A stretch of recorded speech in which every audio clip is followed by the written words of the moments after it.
നാടനും താരസംഘടനയായ അമ്മയുടെ ജനറൽ സെക്രട്ടറിയുമായ സിദ്ദിഖിനെതിരെ പീഡനാരോപണം ആവർത്തിച്ച് നടി രേവതി സമ്പത്ത് രംഗത്ത്. സിനിമ ഡിസ്കഷന് വേണ്ടി എത്തിയപ്പോൾ ദുരനുഭവമുണ്ടായി. മോളെ എന്ന് വിളിച്ച വ്യക്തിയുടെ ഭാഗത്തു നിന്നുള്ള പെരുമാറ്റം മോശമായിരുന്നു. ശാരീരികമായി പീഡിപ്പിച്ചു. സിദ്ദിഖ് ഇപ്പോൾ പറയുന്നത് മുഴുവൻ കള്ളമാണ്. 21-ാം വയസ്സിലാണ് തന്റെ സമ്മതമില്ലാതെ ശരീരത്തിൽ സ്പർശിച്ചത്. കരുതിക്കൂട്ടി ഇരയാക്കാൻ ശ്രമിച്ചു. സിദ്ദിഖ് കൊടും ക്രിമിനലാണ്. മാനസികമായി ഒരുപാട് തളർന്നു. സഹായത്തിനായി മുട്ടിയ വാതിലുകൾ തുറക്കപ്പെട്ടില്ല. തനിക്ക് ഇനി ഒന്നും നഷ്ടമാകാനില്ല. പതിവായി സംഭവിക്കുന്നതാണ് ഇതെല്ലാം. പീഡനാനുഭവം തുറന്നു പറഞ്ഞതിന് സിനിമാ മേഖലയിൽ നിന്ന് ഒഴിവാക്കിയെന്നും രേവതി സമ്പത്ത് പറഞ്ഞു. തനിക്ക് മാത്രമല്ല സുഹൃത്തുക്കൾക്കും സിദ്ദിഖിൽ നിന്ന് മോശം അനുഭവം നേരിട്ടിട്ടുണ്ടെന്നും അവർ വെളിപ്പെടുത്തി. ഒരു സിനിമാ പ്രൊജക്റ്റ് ഉണ്ടെന്നും സംസാരിക്കണമെന്നും പറഞ്ഞാണ് എന്നെ വിളിച്ചു വരുത്തിയത്.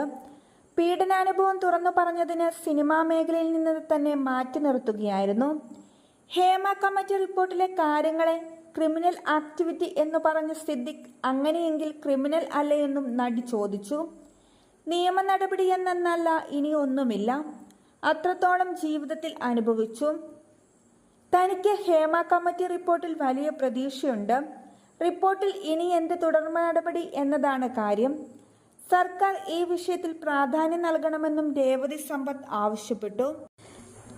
അതേസമയം സിദ്ദിഖിനെതിരെ ഗുരുതരാരോപണമായി യുവനടിയും രംഗത്തെത്തി. സിദ്ദിഖിൽ നിന്ന് ലൈംഗികാതിക്രമം നേരിട്ടുവെന്നാണ് യുവനടിയുടെ വെളിപ്പെടുത്തൽ. അമ്മ എന്ന സംഘടനയുടെ അധികാര കേന്ദ്രത്തിലിരിക്കുന്ന സിദ്ദിഖ് ക്രിമിനലാണെന്നും ഇപ്പോൾ കാണുന്ന മുഖമല്ല അയാളുടേതെന്നും നടി ആവർത്തിച്ചു പറഞ്ഞു.